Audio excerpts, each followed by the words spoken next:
Hello guys, Life Hackster here. Before I start the video, I'll show you something that happened lately and was in our local news. A local couple want answers after they were involved in what they're describing as a dangerous case of road rage. Tonight, Greg Chandler has video of what happened, and he's speaking with the victims and police. We were very scared. Our lives were totally threatened. Allen and Wagner say their car was hit 4 separate times by a truck that was driving too fast and weaving through traffic on 361. Why did he just go around so he hit everybody else in no passing zone? Why did he clip us? Why did he not pull over? And why did he continue to hit us? Which lane is the suspect vehicle in? Wagner called 911 for help. Dispatchers asked him to pull over and wait for an officer to respond. Our dispatchers are trained to tell victims, go to a safe place and stop and meet with the police. But Wagner ignored dispatchers and followed the truck all the way to Corpus Christi. If we wouldn't have stayed and patrolled and followed him ourselves, there's no way you would have caught that suspect. There's no way to prove he was behind that wheel. And we'd never see justice. The pickup was eventually pulled over about 45 minutes later. The driver cited for not having insurance, but police say he will likely be charged with aggravated assault. This got me to think, if his wife wasn't there, then there will probably be no video of this incident. Both our cars have dash cams, and with this video, I realized that we need a rear window camera also. If somebody hits you from behind, then this camera will be able to record the incident. I'll be showing you guys the installation of the Yi Mini Dashcam in the rear window of my wife's SUV. I have reviewed this dashcam before, and I'll include it in the description down below. Also, in the front of the windshield, I'll be upgrading the older A118 dashcam that we have to the Yi 2.7K Ultra Dashcam, which I actually had since November of last year, which I never got around to do a review. I'll be doing another video in the next couple weeks to upgrade the dashcam in my own car with a dual channel camera, which has a front and a rear window camera from Viofo, and we'll decide if it is better to have a dual channel camera or 2 separate dashcams for the front and rear windows. We will see. So let's do the unboxing of the Yi Ultra Dashcam first. For the specs, this is a 2688 by 1520 resolution, which is a 4 megapixel camera or a 2.7K.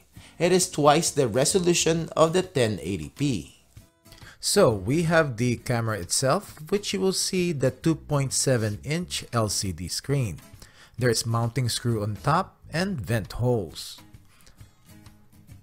There are 4 buttons in the bottom, the red dot for emergency recording, the video camera icon to pause or restart recording, then we have the video album and on and off, and also settings button. On the upper left are the status lights. On the bottom of the camera are vent holes and the speaker. In the front is the big old lens, which has a 140-degree field of view. The lens also has a 1.9 aperture, which helps in night footage. On the side, we have the micro USB slot for power, the reset button, and the micro SD card slot. What else is inside the box? We have some Yi paperwork, the user guide, the USB car charger, a mounting bracket with 3M adhesive for more permanent mounting. Then we have another bracket with a suction mount, so it will come with 2 mounting options.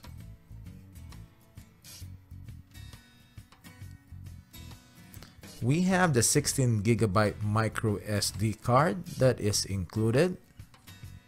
I don't know if this is high endurance, but I highly recommend high endurance cards, especially in dashcams. Then we have a push tool, which is helpful in tucking in the wires during install and especially in the headliner. Then we have the micro USB cable, which is 11.5 feet in length, which should be long enough to mount the camera near the rear view mirror.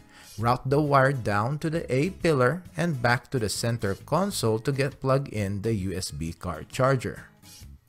You can change the video resolution to 1080p either in 30 frames per second or 60 FPS. By the way, the 1520p is in 30 frames per second also. And there is a 720p setting, which I don't know why, but you can choose that if you want to.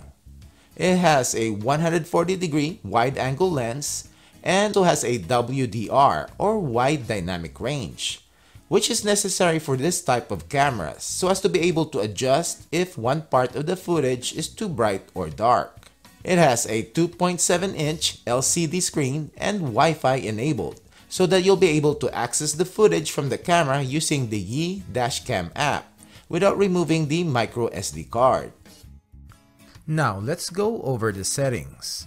First is the resolution, which you can choose 1520p at 30 fps, 720p at 30 fps, 1080p at 30 and 60 fps, and 1440 at 30 fps. Then we have audio if you want it recorded on or off. G-sensor sensitivity is when the camera will automatically record 10-second clip of prior footage when the car abruptly stops or gets in a collision. We have low, medium, and high, and I'll keep mine in medium. Then the LCD screen on time, 1 minute, 5 minutes, 10 minutes, and always on. Brightness, medium, high, or low. Wi-Fi, on or off. I'll demo later on how this is set up so that you can download footage to your phone.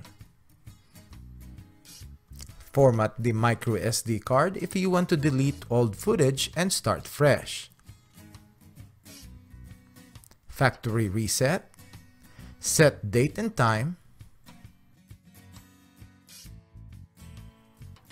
Power on or off sounds. Pushing the button sounds on or off. Driving report, which when on and after driving for 10 minutes, it will pop up in the screen when you turn off the engine, the acceleration and braking info. Lens distortion on or off, turn on if you want to minimize the fisheye effect of the lens. You can also change the language. Voice command on or off. You can control the dashcam by your voice to start emergency recording or take a photo.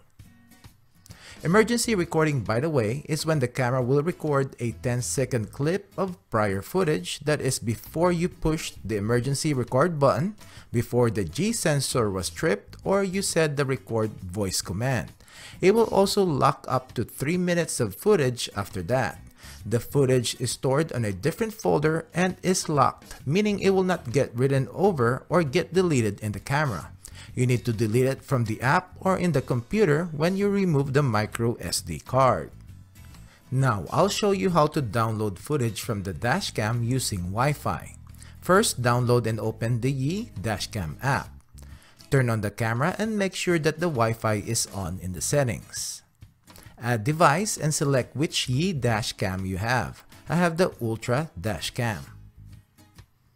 Click Next Step. Make sure your Wi-Fi is on and connect to the dashcam.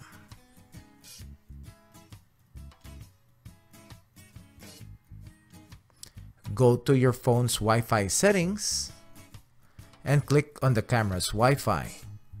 Then your phone should connect to your dashcam.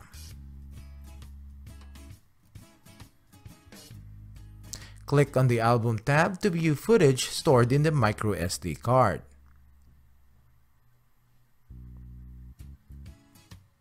Click on the footage that you want to view.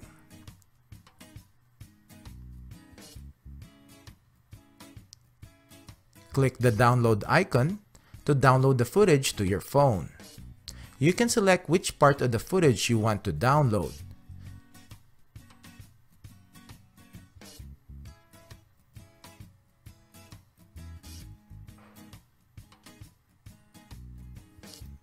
And click download, which can take a minute or two, and the footage will be downloaded to your phone's album.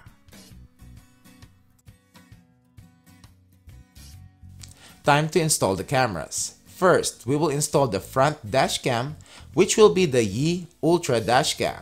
Routing the wiring in the headliner and the door rubber seals is not that difficult. You can use the push tool to help you tuck in the wires into the headliner. Just route the wires up to the A pillar, then down, and you can tuck in the wires to the weather seal of the door.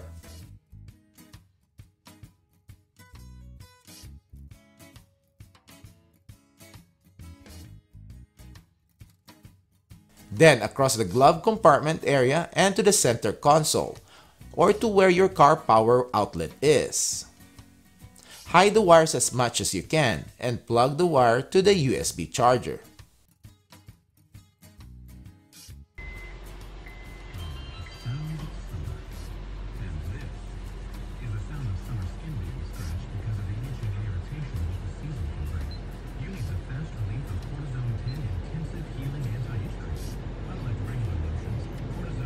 As to the rear window, my wife has an SUV, and the rear window is as vertical as it can get.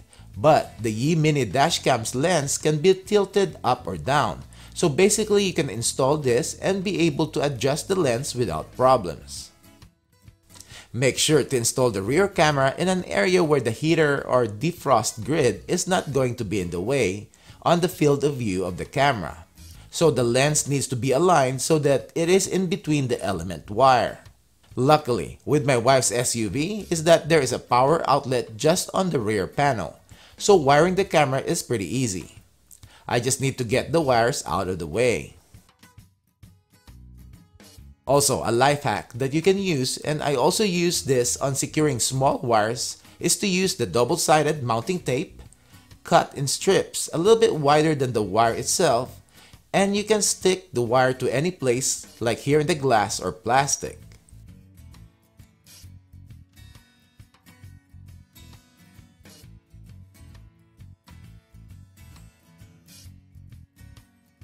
Now, time to check out some footage. Now this is the audio test of the Yi Ultra Dashcam. The Yi Ultra Dashcam is pretty decent as to video quality, but there's not really a big of a difference in the 2.7K resolution compared to a 1080p in daytime as to these two Yi dash cameras. But I guess the higher the resolution, the better, especially when trying to read license plates. As you will see here, the Mini Dashcam does a pretty good job in capturing the back of the SUV.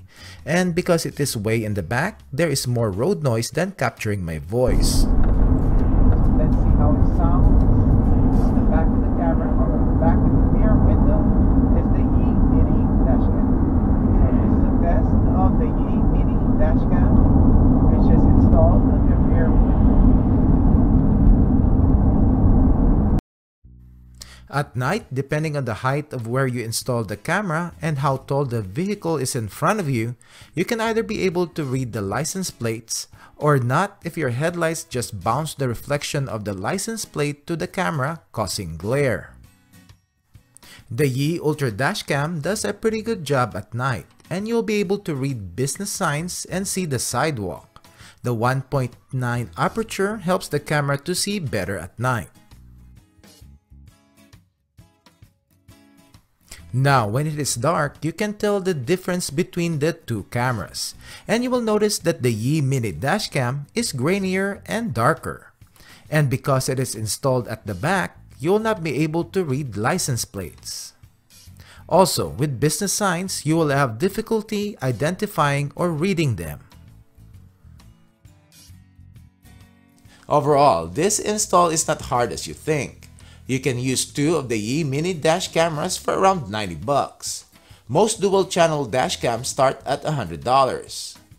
What I like about this is that the recording part are two separate units. So if something happens with the micro SD card on one of the cameras, at least the other one should still be working.